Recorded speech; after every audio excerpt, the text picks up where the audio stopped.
Good morning 10th class Hindi medium students, most welcome in this video. देखिए बेटा, पिछली live classes में पिछली वीडियो में हम बात कर रहे थे पादपों में परिवहन। तो पादपों में परिवहन को आपने दो प्रकार से पढ़ा, एक जल और खनिज लवण का परिवहन और दूसरा भोजन तथा दूसरे पदार्थों का परिवहन या स्थानांतरण। ठीक है, उसको आपने क्लियरली समझ लिया होगा। फ्री में एक बार आपको उसकी झलक दिखाता हूं कि बेटा आपने किस प्रकार उसको पढ़ा होगा। यानी आपका टॉपिक था पादपों में परिवहन। ठीक है, जैसे मनुष्य में यानी हमारे शरीर में परिवहन होता है, रक्त परिसंचरण होता है, परिवहन का मतलब होता है चारों तरफ घूमना।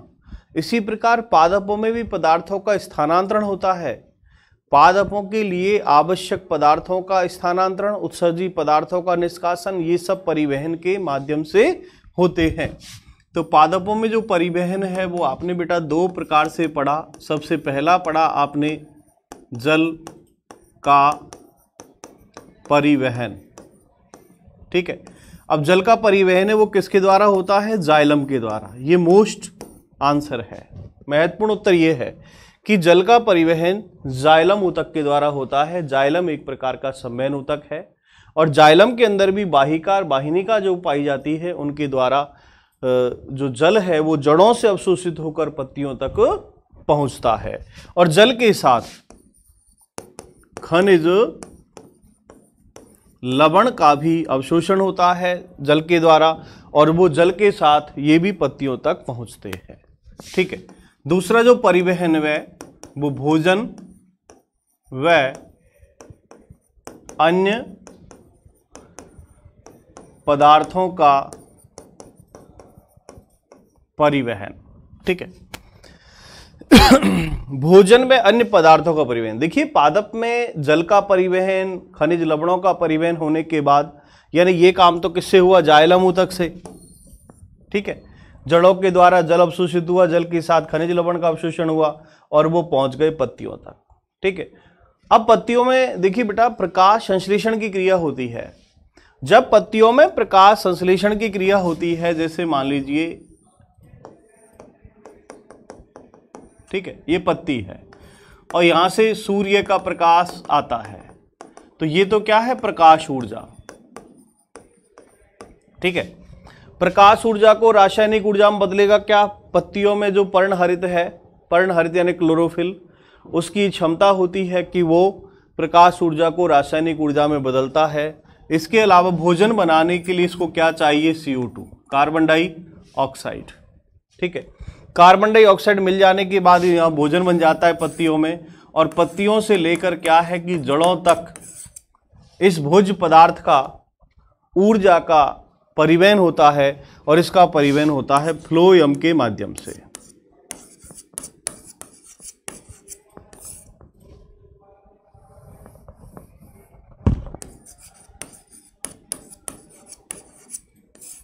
फ्लोएम के द्वारा खाद्य पदार्थ व यानी भोजन व अन्य पदार्थों का स्थानांतरण होता है। पत्तियों में बनने वाले विभिन्न प्रकार के खाद्य पदार्थ या ATP ऊर्जा का जो स्थानांतरण है वो फ्लोएम के माध्यम से होता है। तो ये बेटा इतना ही आपको इसमें याद रखना है, ज़्यादा डिटेल की आवश्यकता नहीं है। तो पादपों में परिवहन पिछला टॉपिक कंप्लीट हो गया था। अब मैं आज का टॉपिक लेता हूं, एक नया टॉपिक।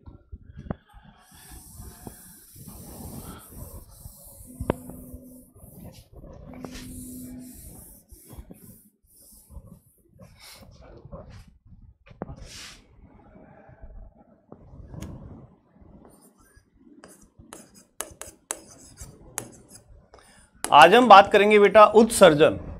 उत्सर्जन का मतलब क्या है?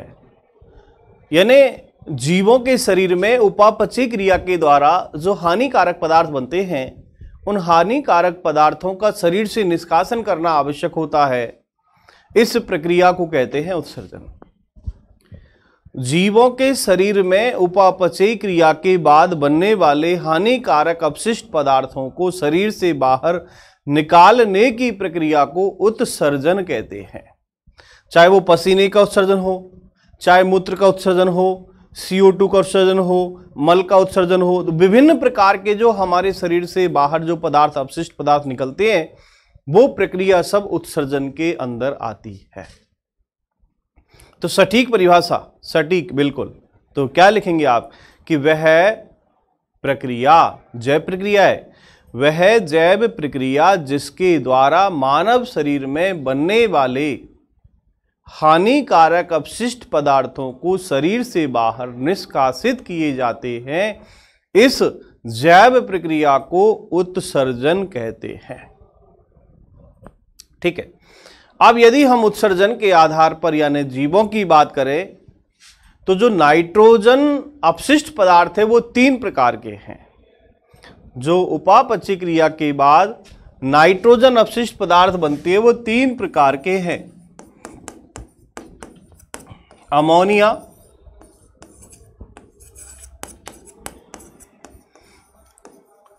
यूरिक अम्ल और यूरिया।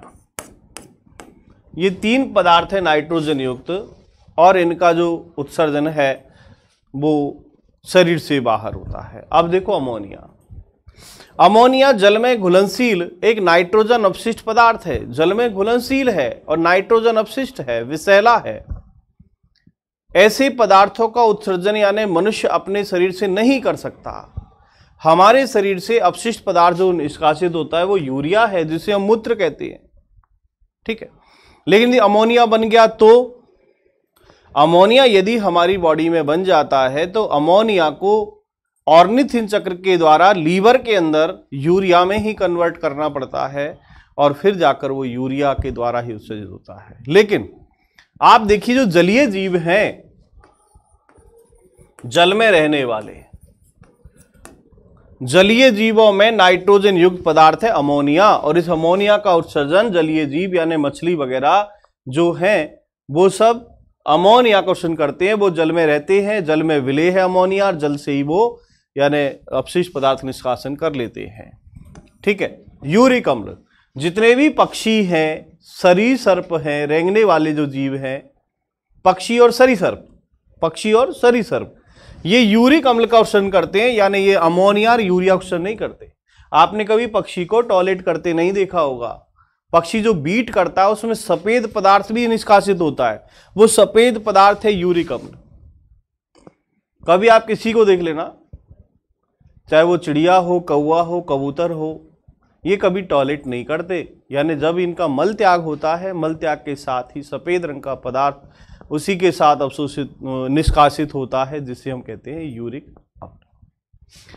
तो यूरिक अम्ल जो उत्सर्जित करते हैं वो है पक्षी और सरीसृप।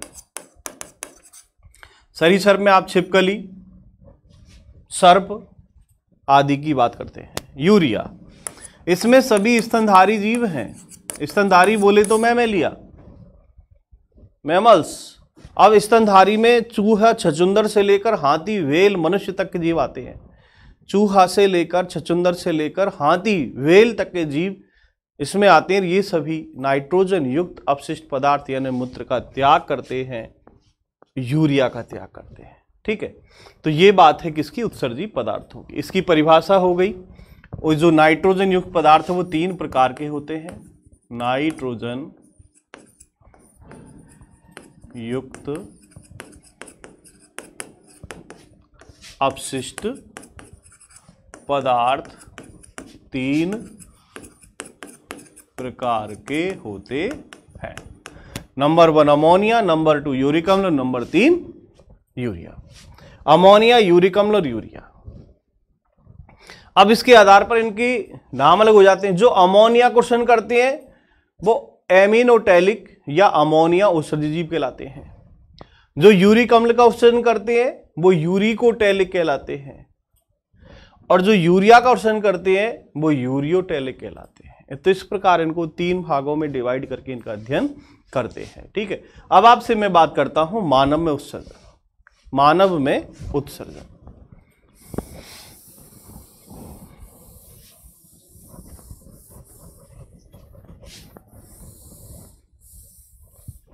परिभाषा सबने नोट कर ली होगी बेटा।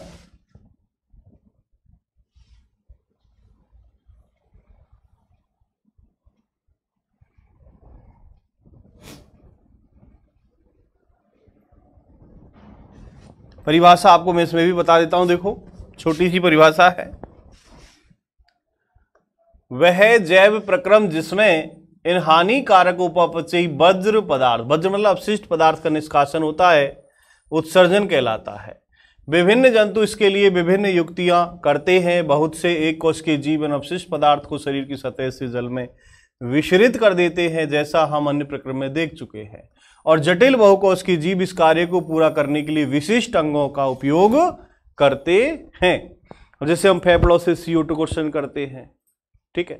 वृक्क के द्वारा रक्त का निस्संदन होता है, यूरिया बनता है, ठीक है। अब हम बात करेंगे, तो ये तो बात हुई किसकी, उत्सर्जन की। अब हम पढ़ेंगे मानव में उत्सर्जन,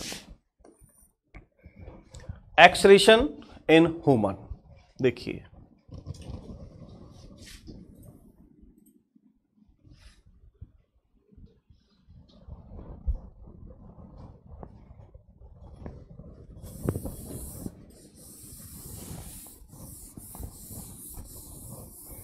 देखिए बेटा, ये मानव उत्सर्जन तंत्र है। मानव उत्सर्जन तंत्र, ह्यूमन एक्सक्रीटरी सिस्टम।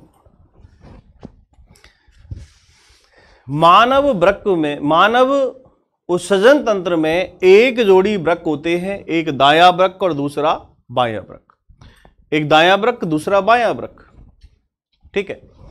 ये देखो, ये जो है ब्लू, ये महाशिरा है, और ये जो रेड है ये महाधमनी है, ठीक है। तो इन महाशिरा और महाधमनी के द्वारा, यानी इन किडनी के अंदर, वृक्क के अंदर रुधिर जाता है। अब किडनी के अंदर देखो रुधिर नलिकाओं का जाल होता है, जिसे कहते हैं वृक्काणु या नेफ्रॉन।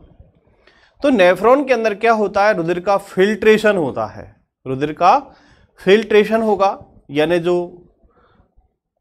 रुधिर में विभिन्न प्रकार के जो पदार्थ है, चाहे वो ग्लूकोज है, खनिज लवण है, कार्बोहाइड्रेट के पार्ट हैं, वसा है, तो ये सब क्या है कि किडनी के अंदर फिल्टर होते हैं, वो भी कहाँ, बोमन संपुट के अंदर। आगे मैं वृक्काणु पढ़ाऊंगा, उसमें और ज्यादा डिटेल करूंगा।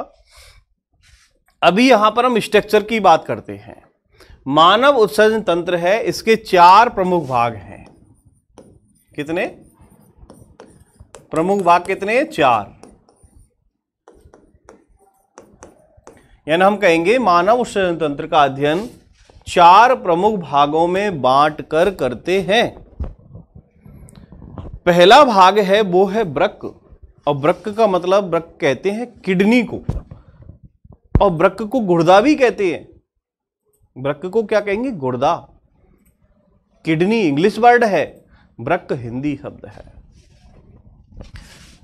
पहला भाग है वो है वृक्क, और वृक्क को कहते हैं किडनी। दूसरा पार्ट है, उसे कहते हैं मूत्रवाहिनी।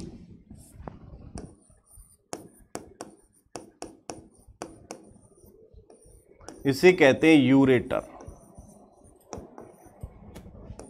तीसरा भाग है वो है मूत्राशय, जिसे कहते हैं यूरिनरी ब्लडर।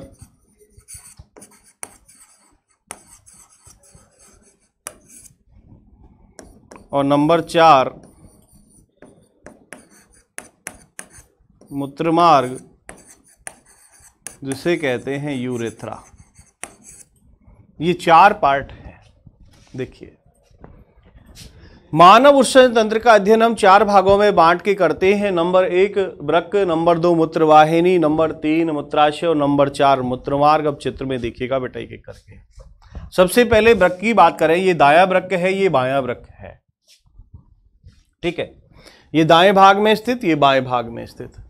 अब इन दोनों ही वृक्कों में देखो महाशिरा और महाधमनी गुजर रही है, क्योंकि एक के द्वारा रक्त आता है अशुद्ध, जिसमें विभिन्न प्रकार के पदार्थ हैं, और वो पदार्थ क्षनित हो जाने के बाद वापस शुद्ध होकर रुधिर नलिकाओं में चल जाते हैं। अब आगे देखो आप, ये जो वृक्क है, इस वृक्क के अंदर ये जो खांच है, ये वाली, ये खांच है, इस खांच को कहते हैं हाइलम। क्या कहते हैं, हाइलम। और इस हाइलम से महाशिरा देखो प्रवेश कर निकल रही है, इसमें महाधमनी गुजर रही है और इसी से देखो ये मूत्रवाहिनी बाहर आ रही है। ये देखो, तो वृक्क में, प्रत्येक वृक्क की खांच में एक छिद्र होता है, खांच है, और इस खांच में जहां से मूत्रवाहिनी निकल रही है, रुधिर वाहिनियां प्रवेश करती है, इस भाग को कहते हैं हाइलम। क्या कहते हैं? हाइलम। और इस वृक्क के अंदर असंख्य कुंडलित पतली पतली नलिकाओं का जाल होता है, जिसे कहते हैं वृक्काणु या नेफ्रॉन। ठीक है, अब अंदर की आंतरिक संरचना वो ज्यादा डिटेल है, उसको हम आगे अध्ययन करते हैं। अब हम आगे चलते हैं। तो पहला भाग हो गया वृक्क, एक दायां वृक्क, दूसरा बायां वृक्क। और जो वृक्क है ये सैम के बीज के आकार के होते हैं। सुन लीजिए ध्यान से, मानव में एक जोड़ी वृक्क होते हैं और ये वृक्क हमारी जो पृष्ठ सतह है, पीठ, इस पीठ के दोनों ओर देखो, किडनी कहां है? पीठ की ओर। आगे किडनी नहीं है, आप फेरते रहो कि किडनी यहां है, सब जगह अंग सेट है। यदि आप कभी एब्डोमिनल पार्ट देखेंगे, सामने वाला जो भाग देखेंगे, तो इधर आपको किडनी नहीं दिखेगी डायग्राम में। किडनी कहां है? पृष्ठ सतह पर, पीठ की तरफ, यानी कशेरुक दंड के दोनों ओर वृक्क स्थित है। ठीक है, एक दायां और दूसरा बायां। कशेरुक दंड के दोनों तरफ दायां और बायां ने दोनों वृक्क स्थित है। अब इन वृक्क में जो खांच है, उस खांच को कहते हैं हाइलम। इस हाइलम से मूत्रवाहिनी, रुधिर नलिकाएं गुजरती है। ठीक है, दूसरा पार्ट आ रहा हूं मैं, मूत्रवाहिनी। मानव श्वसन तंत्र में यदि मूत्रवाहिनी की बात करूं तो एक जोड़ी मूत्रवाहिनी है, एक दाएं वृक्क से निकलती है और एक बाएं वृक्क से निकलती है। मूत्रवाहिनी एक नलिकाकार संरचना है जिसका काम है कि वृक्क में जो छनित पदार्थ है, नाइट्रोजन युक्त अपशिष्ट पदार्थ जो छन चुका है, उस पदार्थ को वृक्क से मूत्राशय में लाने का कार्य मूत्रवाहिनी के द्वारा किया जाता है और इसे कहते हैं यूरिनरी ब्लड, यूरेटर। ठीक है, तो केवल मूत्रवाहिनी का काम है कि यह केवल जो वृक्क के अंदर नाइट्रोजन बेस्ड मटेरियल यानी जो क्षमता है यूरिया, उस यूरिया को वृक्क से मूत्राशय तक लाने का कार्य करती है। देन नंबर थर्ड पॉइंट, मूत्राशय। मूत्राशय एक मांसल पेशीय थैलीनुमा संरचना है। मांसल पेशीय थैलीनुमा संरचना है और इस यानी मानव के मूत्राशय में लगभग 600 ml 700 ml जो मूत्र है वो इकट्ठा हो सकता है। ठीक है, और हमेशा ध्यान रखना, जब भी हमें थोड़ा प्रेशर लगे कि हमें टॉयलेट जाना है तो रोकना नहीं चाहिए। क्यों? क्योंकि उसकी जो दाब है वो अंदर की जो छोटी छोटी कोशिकाएं हैं उन पर लगती है। इसलिए जैसे ही टॉयलेट कंप्लीट हो, हमारा मस्तिष्क संकेत दे हमें टॉयलेट करना होता है तो करना होता है, करना चाहिए। ठीक है, तो मूत्राशय एक थैलीनुमा संरचना है। जो मूत्रवाहिनी के द्वारा मूत्र आता है वो संग्रहित होता रहता है, वो इकट्ठा होता रहता है। देन मूत्रमार्ग। जो मूत्रमार्ग है, मूत्राशय मूत्रमार्ग के द्वारा शरीर से बाहर खुलता है और यहां तक की संरचना हम देखें नर और मादा में तो एक जैसी संरचना है। ये चारों पार्ट देखें, नर और मादा, तो कहीं कोई डिफरेंस नहीं है वृक्क से लेकर मूत्र मार्ग तक। तो ऐसे ही आपको भी अध्ययन करना है। इनको 4 भागों में आपको बांटना है, वृक्क, मूत्रवाहिनी, मूत्राशय, मूत्रमार्ग, और 4 भागों में बांट करके इनकी एक एक की आपको स्टडी करनी है। और जो मैं जितना बता रहा हूं इतना ही आपको करना है। चित्र आपको दिख रहा है आपके सामने, चित्र बिल्कुल कठिन नहीं है, इसको आसानी से आप बना सकते हैं। ठीक है, देखिए ये देखो। ठीक है, मानव श्वसन तंत्र। मानव के श्वसन तंत्र में, अब जो मान लो लिख नहीं पा रहे वो वैसे भी एक बार में रिपीट कर सकते हैं, पढ़ सकते हैं कि मानव के श्वसन तंत्र में एक जोड़ी वृक्क है, एक मूत्रवाहिनी है, एक मूत्राशय है, एक मूत्रमार्ग है। वृक्क उदर में रीढ़ की हड्डी मतलब कशेरुकदंड के दोनों ओर स्थित होते हैं। वृक्क में मूत्र बनने के बाद मूत्रवाहिनी में होता हुआ मूत्राशय में आता है और यहां तब तक एकत्र रहता है जब तक मूत्रमार्ग से निकल नहीं जाता। बिल्कुल शॉर्ट में लाइन दे रखी है, लेकिन आपको थोड़ा डिटेल लिखना होगा, इससे काम नहीं चलेगा। ठीक है, इस बात को तो छठी क्लास का बच्चा भी जानता है। ठीक है, कि किडनी के अंदर जो है रक्त का छन्ना हुआ और वहां से मूत्रवाहिनी के द्वारा मूत्राशय में, मूत्राशय से मूत्रमार्ग में और मूत्राशय से बाहर निष्कासित कर दिया जाता है। ये नॉर्मल बात है। क्वेश्चन ये बनता है कि मूत्र तैयार किस प्रकार होता है, ये है मेन क्वेश्चन। तो देखिए बेटा, मूत्र किस प्रकार तैयार होता है। मूत्र बनने का प्रमुख जो उद्देश्य है वो है रुधिर में से अपशिष्ट पदार्थों को छानकर बाहर निकालना। प्रमुख उद्देश्य जो है वो क्या है, मूत्र निर्माण, रुधिर का छानना। ठीक है, एक मिनट में इस डायग्राम को आपको बता देता हूं किस प्रकार इस डायग्राम को आप बना सकते हैं हाथ के द्वारा भी। तो देख लीजिएगा बेटा, फिर मैं वृक्काणु की बात करूंगा।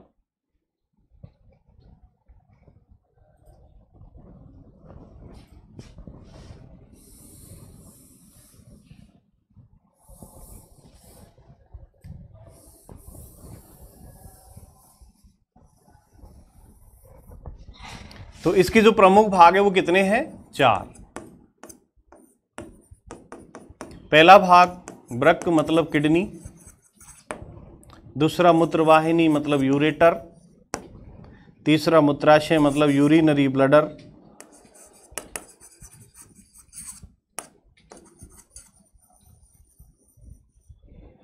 और मूत्रमार्ग मतलब यूरेथ्रा। ठीक है, बड़ा सिंपल सा डायग्राम होता है इसका। देखिए बेटा,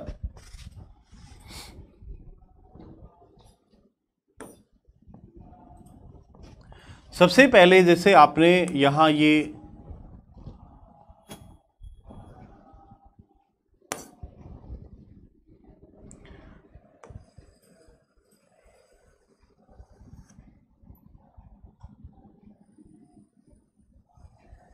महाशिरा और ये महाधमनी। ठीक है,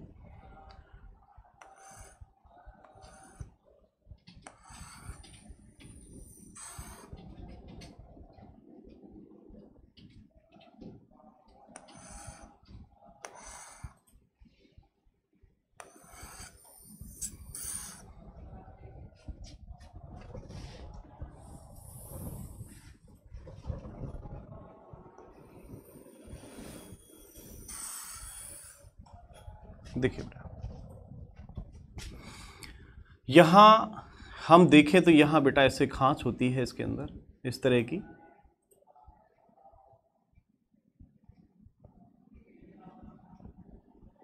और इन खांचों में देखें तो इस तरह इसमें पिरामिड्स जैसी स्ट्रक्चर होती है।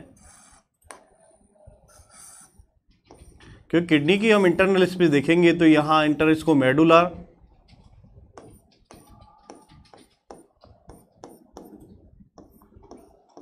Inner medulla and outer cortex होता है। ये आउटर पार्ट कॉर्टेक्स है, इनर भाग मेडुला है। ठीक है, सेम ऐसे ही स्ट्रक्चर इसमें होती है यहां पर।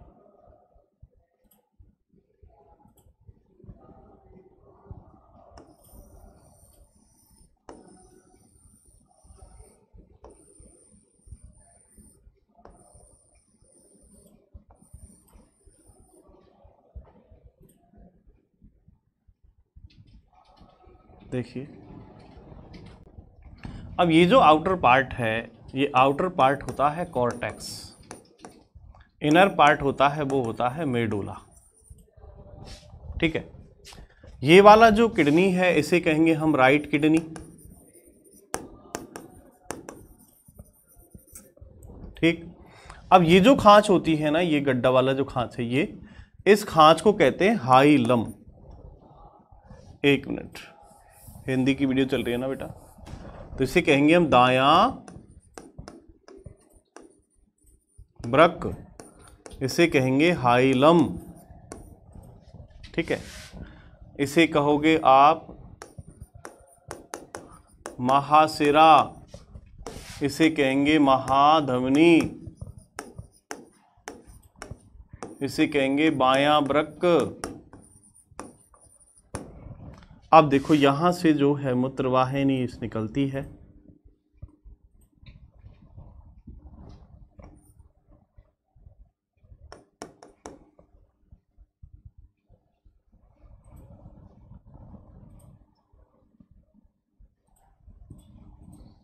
ये देखो,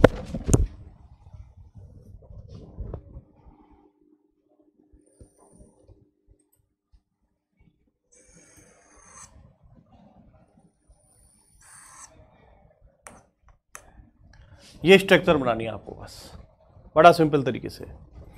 इसको अब नाम दे दीजिएगा, ये है मूत्रवाहिनी, ये है मूत्राशय और ये है मूत्र मार्ग।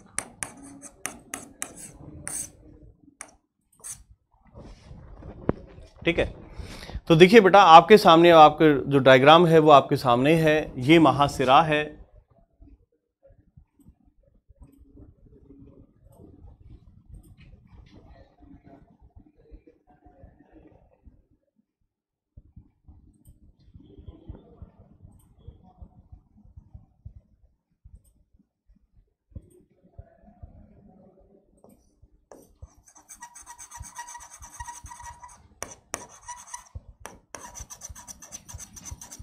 देखो, और ये क्या है, महाशिरा, ये महाधमनी है,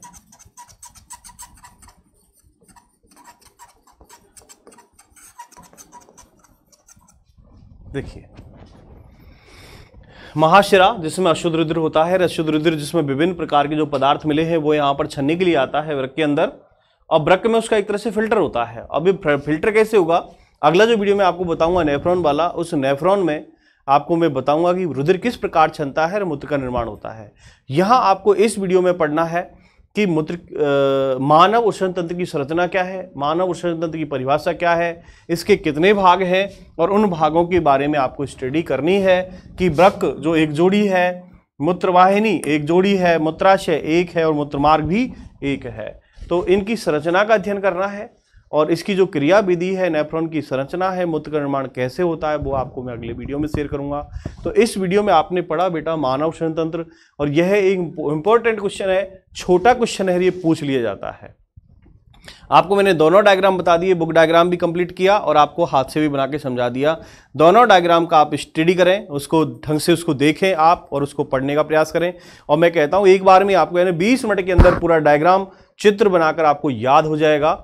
और यदि नहीं हो तो आप कमेंट्स करके मुझे बताना। बिल्कुल सिंपल तरीके से चारों पार्ट बताए हैं, और आप बुक की भी हेल्प ले सकते हैं। बाकी आप वीडियो को 3 बार देखें, आपको निश्चित है कि एक बार में याद हो जाएगा। और बहुत अच्छा क्वेश्चन है, एग्जाम के हिसाब से भी और आगे क्वेश्चनों के हिसाब से भी बहुत अच्छा क्वेश्चन है। इसको बार बार आप 2-3 बार कम से कम पढ़ें, आप रिपीट करें, या आपका क्वेश्चन आज ही क्लियर हो जाएगा। तो अगले वीडियो में आपको मैं नेफ्रॉन की संरचना, मूत्र निर्माण कैसे होता है, अगले वीडियो में शेयर करूंगा। इस वीडियो में इतना ही। Thank you very much.